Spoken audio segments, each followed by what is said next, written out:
I'm not a king. I work my ass off to make our country great. That's all it is. I'm not a king at all. What's your response to the protests over the weekend, the No Kings protests? I think it's a joke. I looked at the people. They're not representative of this country. And I looked at all the brand new signs paid for, I guess it was paid for by Soros and other radical left lunatics. It looks like it was. We're checking it out. The demonstrations were very small, very ineffective, and the people were whacked out. When you look at those people, those are not representative of the people of our country. Okay. We had a good weekend. We accomplished a lot. I think really a very lot. You probably just saw the piece on Steve and Jared. It was very good. 60 minutes. Any questions? Do you want to give me a little room here, Jeff? Of course. Just following up on the 60 Minutes story, what's your reaction to Israel strikes on Gaza today? Well, we're going to have to see what's happening. We want to make sure that it's going to be very peaceful with Hamas. And as you know, they've been quite rambunctious. They've been doing some shooting, and we think maybe the leadership isn't involved in that. Some rebels within. But either way, it's going to be handled properly. It's going to be handled toughly, but properly. Is the ceasefire still in place? Yeah, it is. Yeah, it is. Mr. President, on Colombia, Senator Graham, the country of Colombia, Senator Graham tweeted that you would be imposing tariffs on the country either today or tomorrow. Can you give any details as to how much those tariffs might be? Well, I read the statement of Senator Graham, and it's correct. Yeah, I was with him today. We were working today, and I read his statement, and it's correct. Yes. But how much the tariff rate? Do you have? I'll let you know tomorrow. Yeah, I'll let you know tomorrow. Tomorrow, it will be announced. Yeah. Mr. President, Jay Jones has repeatedly said that if he wins in Virginia, that he Who can't. said what? Jay Jones in Virginia has said. Judge, you mean the one that wanted to kill somebody's children Yes, and kill somebody? You mean the animal that wanted to kill somebody? Yeah, he who said should he not can't be wait to allowed see to be running for that office? Yeah, he said he can't wait to see you in court. I'm wondering if you have a response and if you're considering getting involved in that race. Well, what is he saying? He said in the debate on Thursday night that he can't wait to sue your administration and see you in court. No, he's a third-rate intellect. He's a guy who I've never seen anybody say what he said, that he wanted to kill his opponent's children, he wanted to kill his opponent. No, I can't imagine anybody voting for Jay Jones. Look, you would think he's totally discredited. I would think he wouldn't even be allowed to do that. Anybody would be put in prison for what he said. So he can join a long list of attorney generals that have been suing and losing. But the people of this country want law, they want order, they want safety. They don't want to be mugged or raped or shot.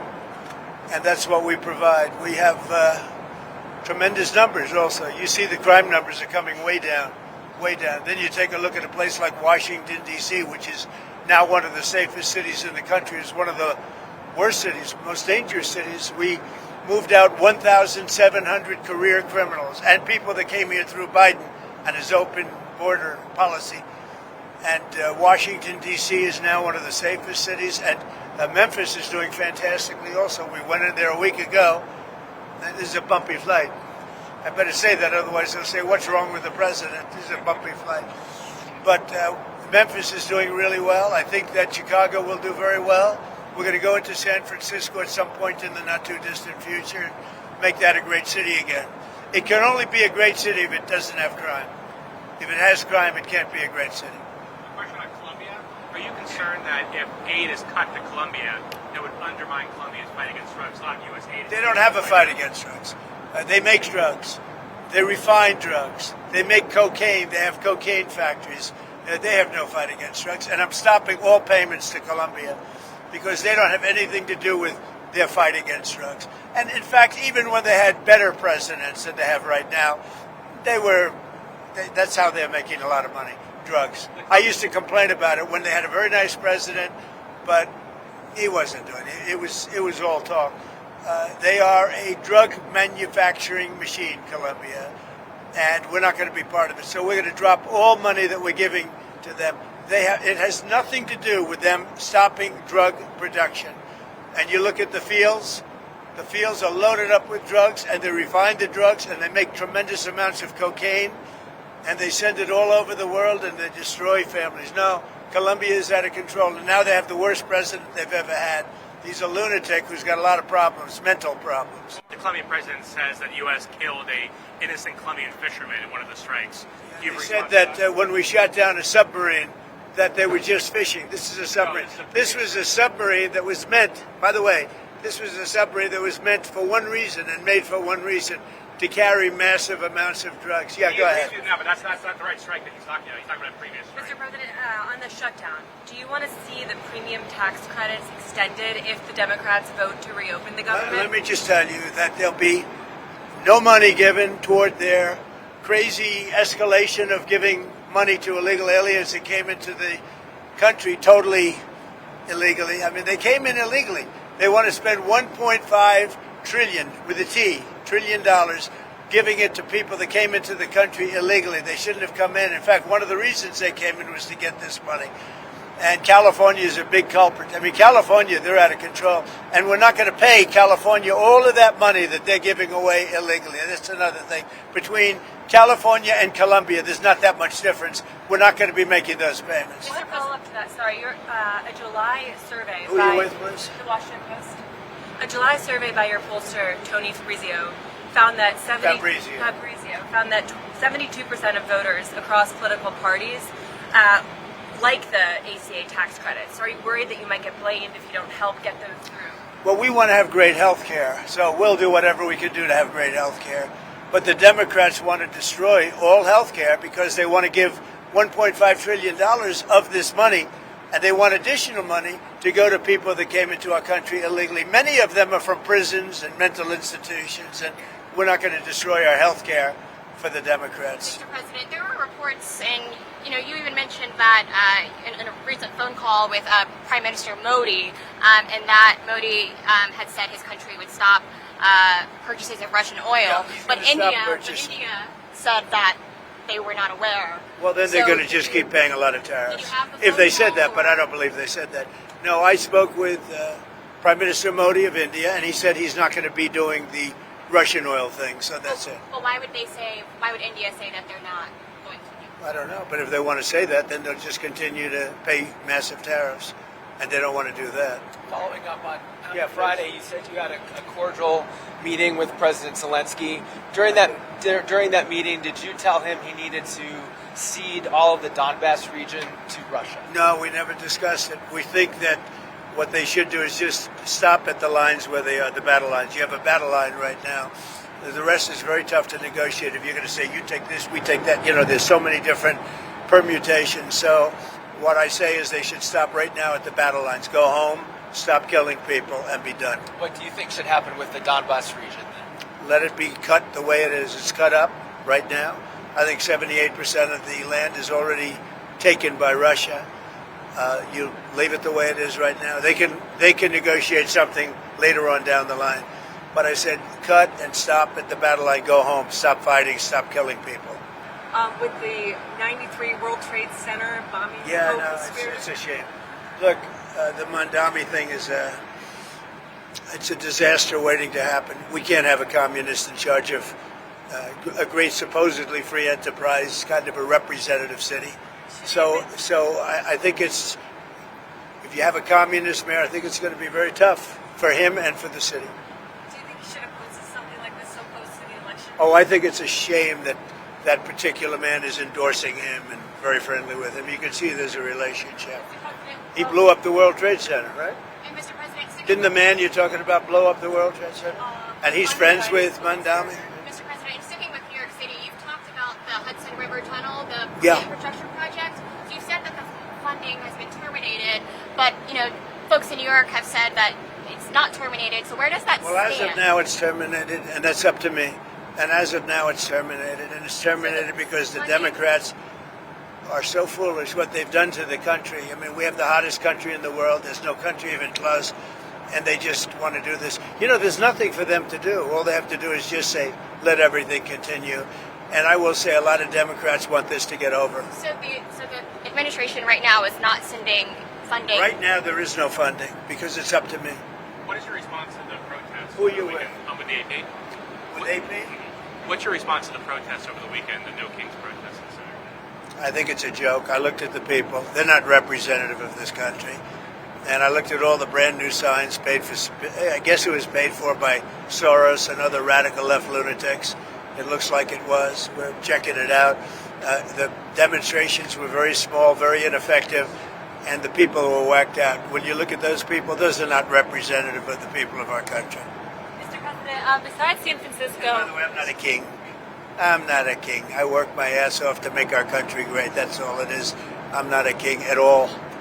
besides San Francisco, are there other cities you're actively looking at for the National Guard right now? Yeah. What about it? I'm just wondering if you care to comment on that. Well, we've used the National Guard to be very successful in Memphis. You can see the numbers are falling like rocks. Washington, D.C., Chicago is getting better, even though we're going through a lot. And, you know, we're trying to do it in a very nice way. I'm allowed, as you know, as president, like 50% of the presidents have used the Insurrection Act. They can use that, and everybody agrees you're allowed to use that, and there's no more court cases, there's no more anything.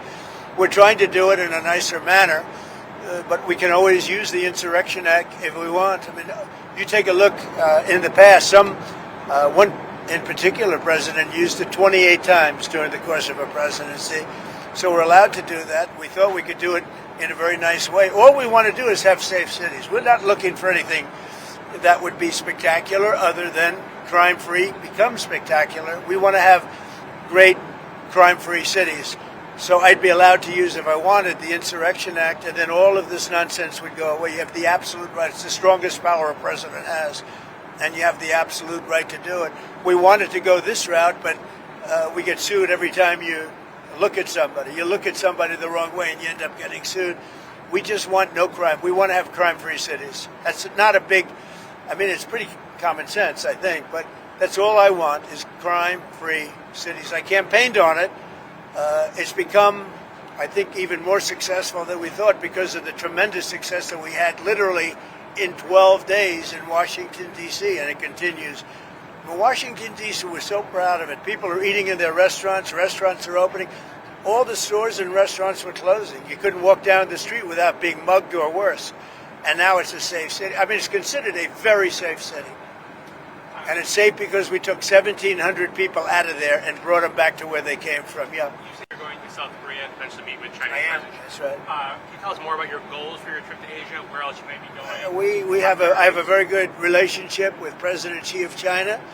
We're having disputes on things. They're paying us a lot of money, tremendous amount of money in tariffs, and they'd probably like to have it be less, and we'll work on that, but they have to give us some things too. Right now, China's paying a tremendous amount of money in tariffs, like they've never paid before. You know, they paid a lot during my first administration, my first term.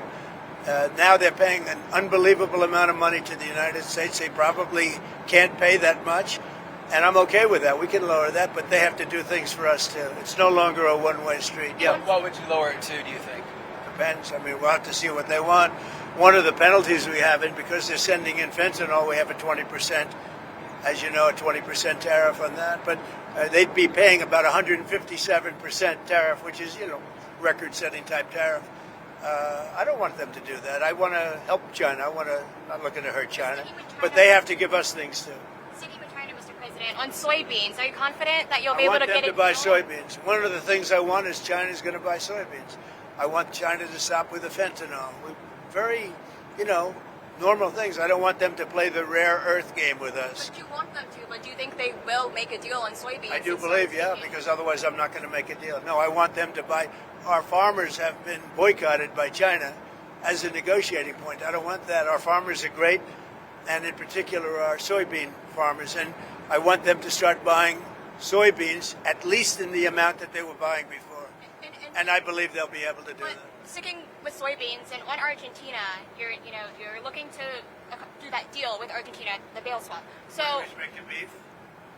Are we expecting a beef deal? I assume you're talking about beef. Yeah, No, to get beef prices down. The only price we have that's high is beef, and we'll get that down. And one of the things we're thinking about doing is beef from Argentina. But my question is, what do you have to say to U.S. farmers who feel that the deal is benefiting Argentina more than it is them, Look, they are Argentina's fighting for its life, young lady. You don't know anything about it.